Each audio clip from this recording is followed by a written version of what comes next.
On sait que le sujet du suicide est jusqu'à récemment un sujet tabou dans la société marocaine. Est-ce que, à travers vos activités, vous avez remarqué qu'il y a un changement par rapport à ce tabou? Oui, clairement. Quand on a commencé en 2009, personne ne parlait du suicide, si ce n'est dans des faits divers. Et à partir de 2014, on va dire, de manière très concrète, en 2014, le Maroc a publié des premiers chiffres qui étaient très aléatoires, qui avaient été remis par la gendarmerie. Puis après, il y a eu d'autres chiffres sur les tentatives de suicide qui ont été faites par le ministère de la Santé ou par des hôpitaux, etc.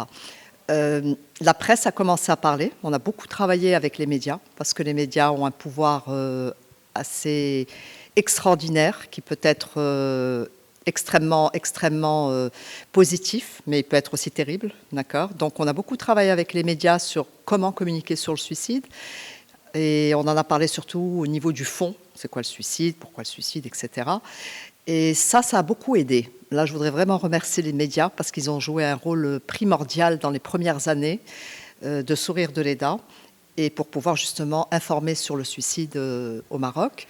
Alors, maintenant, est-ce que le tabou est levé? Non, le tabou, il est loin d'être levé. Il faut savoir aussi que même à l'étranger, où la prévention du suicide est traitée depuis 50 ans, il y a quand même un effet de peur qui se fait par rapport à la communauté.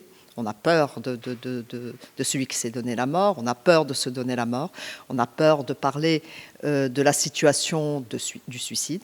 Okay. Mais ce qu'il faut remarquer, c'est est-ce qu'il y a des structures qui sont mises en place pour ceux qui ont des pensées suicidaires ou ceux qui sont endeuillés d'un suicide ou ceux qui ont fait une tentative de suicide. C'est ça qui est vraiment l'essentiel. Donc aujourd'hui au Maroc, je peux dire que oui. Pourquoi? Parce que en 2018, le ministère de la Santé a diligenté un programme pour l'élaboration d'une stratégie nationale de prévention du suicide. Alors ça, c'est extrêmement important parce que depuis que nous existons en 2009, ça fait 12 ans, il n'y a rien qui s'est fait au niveau de la prévention, de la sensibilisation, à part le travail que nous faisons et qui est lourd pour nous parce que nous ne pouvons pas travailler tout seuls à faire ce travail gigantesque. C'est un travail qui doit être mené par tous les acteurs de la société civile. Et alhamdoulilah, j'espère que cette stratégie va voir le jour. Le prochain atelier est ce mois-ci, en 2021. En tout cas, on va dire que l'amorce est là. Espérons que nous aurons la chance de voir les premiers dispositifs mis en place dans le cadre de cette stratégie. Et puis, vous êtes associé à cette stratégie? Oui, tout à fait. On est acteur principal parmi les autres, avec les autres acteurs. Nous sommes acteurs principal dans le cadre de cette stratégie. Oui. Justement, c'est d'où ma question. Vous êtes sur le terrain depuis des années, donc ça serait tout à fait normal et légitime de vous associer à cette stratégie pour la faire aboutir justement. Oui, je pense que c'est du bon sens. Oui, nous sommes sur le terrain, nous sommes sur les réseaux sociaux, mais nous sommes aussi dans tout ce qui est, on va appeler ça le paysage de la sensibilisation, parce qu'on a une campagne que nous menons depuis plusieurs années, qui est menée chaque année au niveau national. Ça a eu un impact extrêmement positif sur la levée du tabou sur le suicide. À expliquer aussi, à préciser aussi qu'on a parlé du suicide avec beaucoup de respect par rapport à la peur du suicide. Parce que quand il y a un tabou, c'est qu'on n'est pas capable, et c'est inconscient, on n'est pas capable d'accepter justement le suicide ou d'accepter l'idée ou même la discussion sur le suicide. Donc l'une des choses qui a bien marché pour nous, c'est que dès le début, on a compris pas comme ça, c'est parce qu'on s'est rendu compte en parlant de suicide qu'il y avait des murs qui se dressaient devant nous. Donc on a commencé plutôt par parler de souffrance. Et par la souffrance, ensuite, on a parlé du harcèlement, quand on était dans les établissements publics, quand on était face à des parents. Et c'est par cette fenêtre-là que, bien entendu, on est arrivé au suicide. Pourquoi? Parce que le harcèlement est un des passages à l'acte qui pourrait conduire au suicide. C'est un passage à l'acte qui est l'expression d'une souffrance qui n'est pas entendue. Vous voyez? Donc, c'était OK de passer aussi par cette fenêtre-là. la période du confinement, la crise sanitaire et tout ça, donc combien même le sujet du suicide était tabou, on en parle très fréquemment ces derniers temps, ne serait-ce qu'au niveau de l'impact sur le moral des jeunes. Alors, pendant la pandémie, bon, ça a commencé un peu avant la pandémie. Après, c'est important d'expliquer aussi autre chose. Nous avons une hotline, une helpline. Cette helpline, elle voit les appels augmenter de plus en plus. Bon, de fait, puisqu'on est de plus en plus visible sur les réseaux sociaux par les jeunes. On est de plus en plus visible aussi par les adultes et par les différentes structures que nous avons rencontrées dans le cadre de notre travail. Donc, ce qui fait que, si vous voulez, il y a une augmentation des appels qui va aller de toute manière en continuant, mais que nous ne répondons que peut-être à 10% de la capacité de la demande. C'est pour vous expliquer simplement combien est grand le besoin qu'il y ait de nouvelles structures, alors pas nécessairement du même type que les nôtres, mais en tout cas d'autres structures de soutien émotionnel du type des helplines ou de soutien émotionnel dans l'accueil, etc. Ça, c'est une petite parenthèse. Alors, pendant le confinement, bien entendu, il y a eu, Myriam va vous en parler, notre directrice va vous en parler dans quelques minutes. Il y a eu tous les effets du confinement, mais que tout le monde connaît. Je ne vais pas vous les dresser ici. Et les chiffres ont explosé. Alors, concernant le suicide en particulier, nous, en tant que Sourire de l'EDA, nous avons constaté une grande augmentation de pensées suicidaires. Okay, évidemment, si nous n'avons pas, il y a aussi les tentatives de suicide, en effet. Mais on ne peut pas savoir, on ne peut pas être très clair. C'est pour ça qu'il faut être très, très prudent avec les chiffres. Encore une fois, est-ce que c'est l'effet de la pandémie? Est-ce que c'est l'effet, c'est peut-être aussi simplement que ces jeunes-là existaient déjà, mais qu'ils se sont révélés pendant la pandémie parce qu'ils étaient enfermés, donc ils avaient accès à Sourire de l'EDA, à la helpline Stop Silence. Maintenant, au niveau national, on a quand même constaté autre chose, c'est que beaucoup dans le cadre de la santé mentale, dans les acteurs de santé mentale, donc psychiatrie, psychologues, etc., ils ont constaté aussi beaucoup de suicides, de tentatives de suicide. Okay. Ça veut dire quoi? Ça veut dire qu'il est essentiel de voir quels sont les différents maillons de la chaîne. Parce que ce n'est pas parce qu'on pense au suicide qu'il faut le classer comme rentrer dans le suicide. Vous comprenez?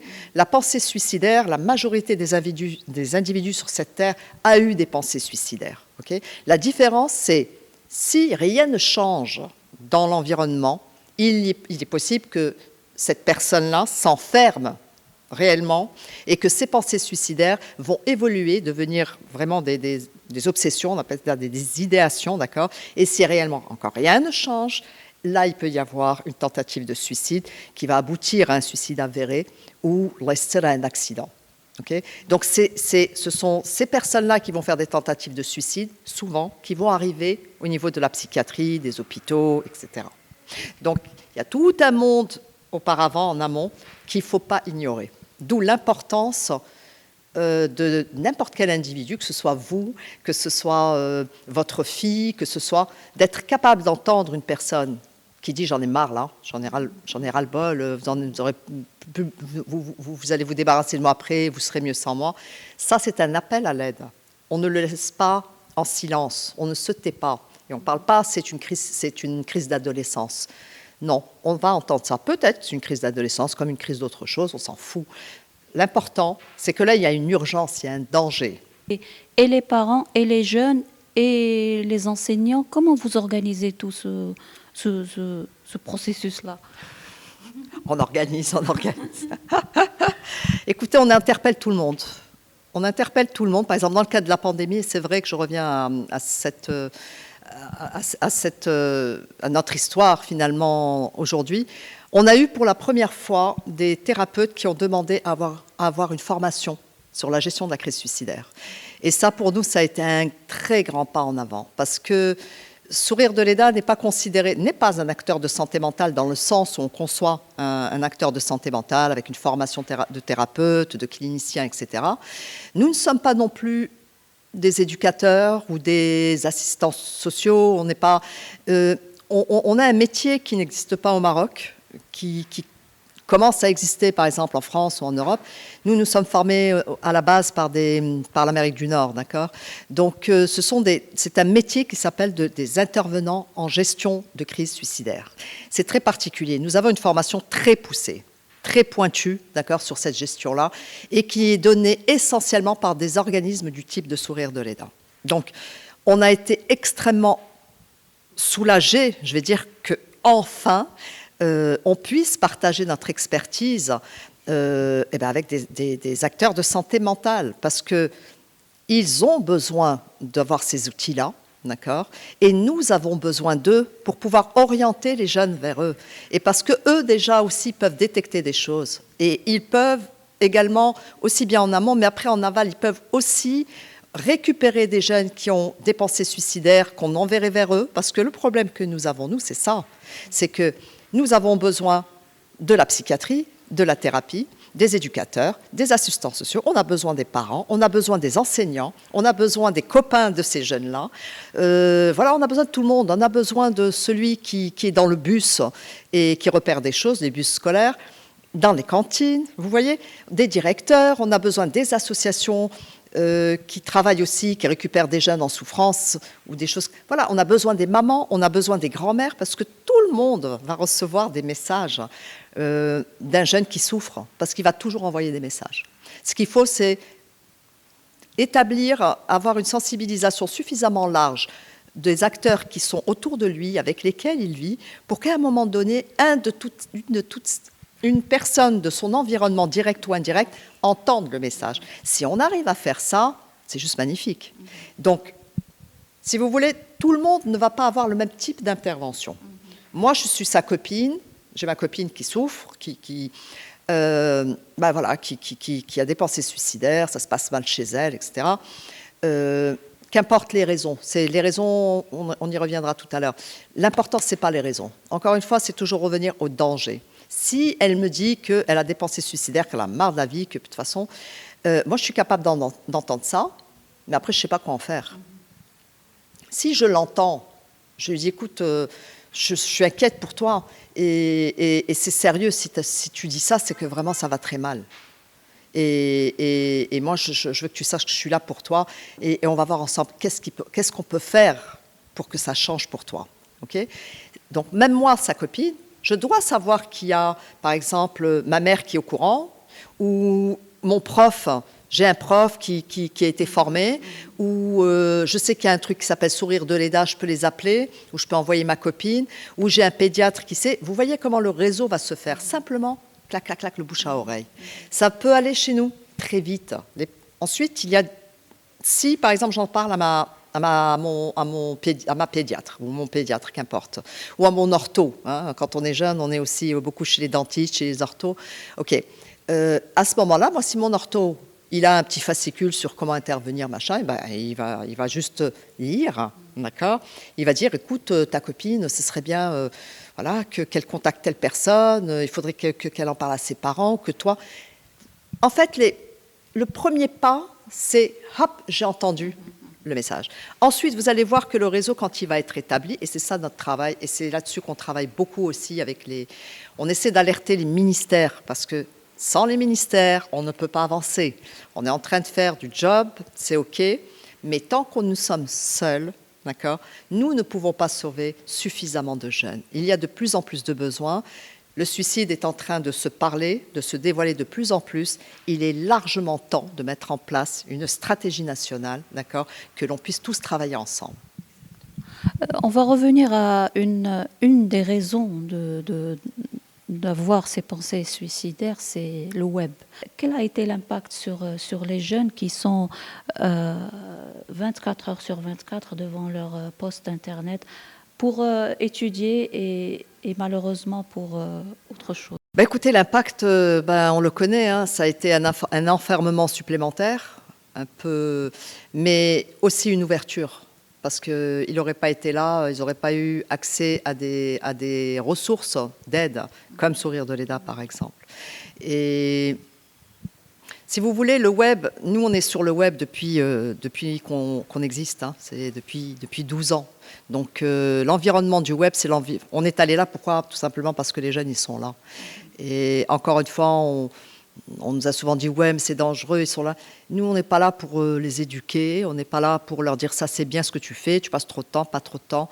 Nous, notre objectif, c'est qu'on soit là quand un jeune se sent en danger. Et s'il est en danger, et parce qu'il est souvent sur Internet, d'accord, eh ben c'est là qu'on va se mettre. Donc, on y est depuis 12 ans, donc c'est notre environnement. Avec le confinement, ce qu'on a fait, c'est qu'on a développé des outils supplémentaires. D'abord, on a renforcé nos équipes. On s'est mis aussi nous-mêmes sur les réseaux sociaux. Donc aujourd'hui, Myriam va vous en parler plus précisément. Donc on est aujourd'hui en partenariat avec Facebook et Instagram. Donc quand il se passe quelque chose, des mots référents comme scarification, suicide, etc., ils sont automatiquement, ils ont un pop-up qui sort et automatiquement ils vont être dirigés vers Sourire de l'Aidant. On a renforcé aussi notre partenariat avec le plus grand organisme de hotline dans le monde qui s'appelle Befrienders Worldwide, pour lesquels nous sommes les représentants au Maroc.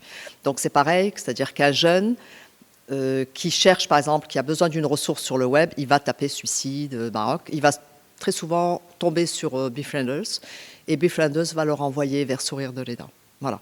Donc, on a fait un e-book, un e-care, donc que vous pourrez retrouver aussi sur nos réseaux, qui s'adresse pas seulement qu'aux jeunes, s'adresse aux adultes aussi, aux jeunes. Alors, c'est pareil, l'importance aussi, ce qu'on a aussi renforcé, c'est la Dalija.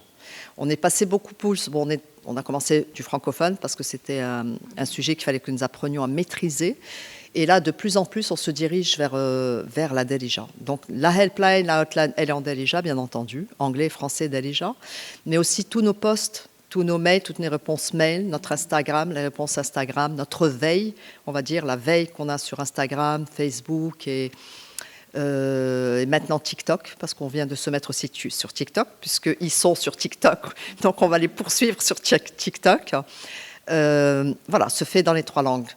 Et je pense que c'est ça, c'est peut-être le fait que nous ayons été un peu avant-gardistes sur les réseaux sociaux, mais avant-gardistes par rapport à la communauté adulte, mais on n'est pas avant-gardistes du tout par rapport à la communauté des jeunes, fait que ça nous a permis de pouvoir être là pour eux.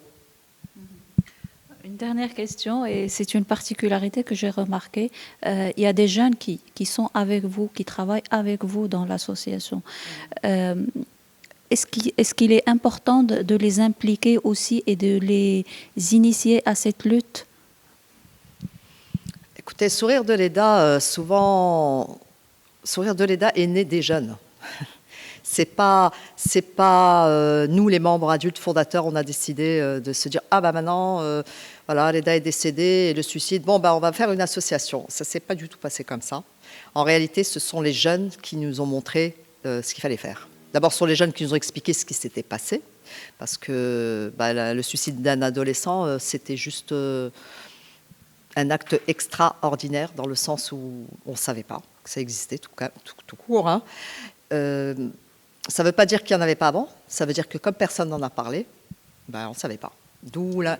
Pardon, et ça veut dire que vous avez cherché à comprendre, chose que les parents ne font pas systématiquement. Écoutez, d'abord, on a cherché à comprendre, bien sûr. On va toujours chercher à comprendre. Tout le monde, même n'importe quel individu qui perd une personne par suicide, la première question qu'elle va se poser, c'est pourquoi. Et d'ailleurs, c'est une question qui est terrible parce qu'on cherche toujours une raison. Et ce qui est encore terrible, c'est quand, justement, dans le cadre des médias, c'est que les médias vont donner une raison. Et ça, c'est très dangereux parce que la raison que l'on donne n'est que la goutte qui a fait déborder le vase, ce qu'on appelle l'élément déclencheur.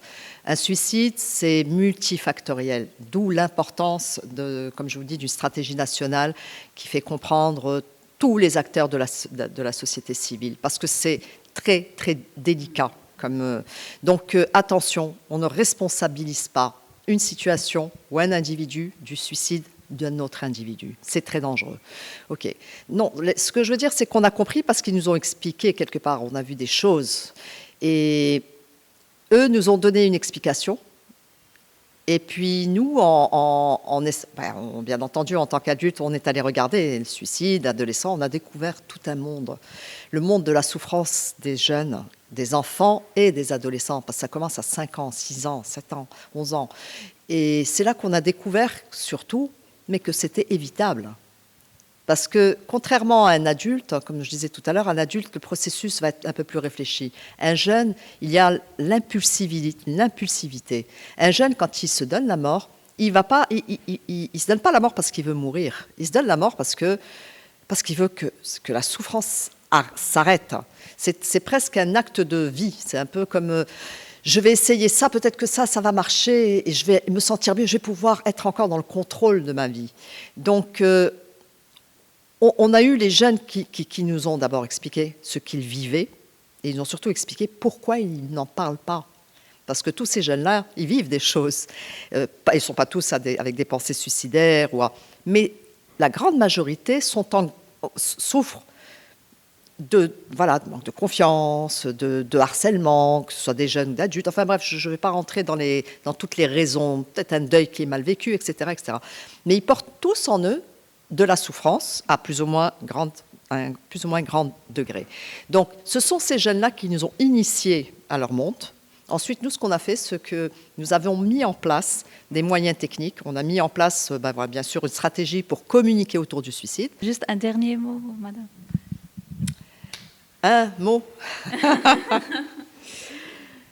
Un mot, je suis connue pour être très bavarde quand on me donne le micro, donc ce ne sera pas un mot. Mais ce que j'aurais envie peut-être de dire, c'est que penser à la mort, c'est avoir une envie folle de vivre. Et cette envie-là, quand on entend quelqu'un qui va mal, c'est notre peur à nous, de notre souffrance à nous. Et d'essayer de mettre cette peur de côté et d'entrevoir plutôt cette petite lumière qui ne demande qu'une chose, cette lumière de vie qui cherche à exploser. Et d'enlever toutes nos peurs, parce que ce n'est que la peur. Le suicide, parler de suicide, je dirais presque que ça fait partie de la vie. Et si on veut sauver quelqu'un, et si on veut se sauver, nous, dans le sens où, et il faut le savoir, le suicide peut arriver à n'importe qui. D'accord ? Donc, arrêtons de nous voiler la face, arrêtons de jouer la politique de l'autruche. Simplement, allons nous renseigner. Il y a des choses, il suffit simplement de lire. Et une fois qu'on sait, je vous assure qu'on est tellement, tellement rassurés, d'abord, et rassurés nous-mêmes, même si on n'a pas vécu le suicide, et puis surtout être capable d'en parler avec ceux qui y pensent, et d'en parler avec ceux qui ont perdu quelqu'un. Parce que il y a toutes ces personnes-là qui sont endeuillées de suicide et qui souffrent encore en silence. Il n'y a pas que ceux qui sont partis, il y a ceux qui restent. Et parce que j'en parle et parce que je suis endeuillée du suicide de mon fils, je peux vous dire que voilà, j'ai beaucoup de compassion pour ceux qui sont dans le silence, dans l'endeuillement du suicide. Et vraiment, j'appelle à tous vos proches, et j'en appelle à vous aussi, juste pour vous libérer de ça. C'est la faute à personne. Il faut arrêter avec ça.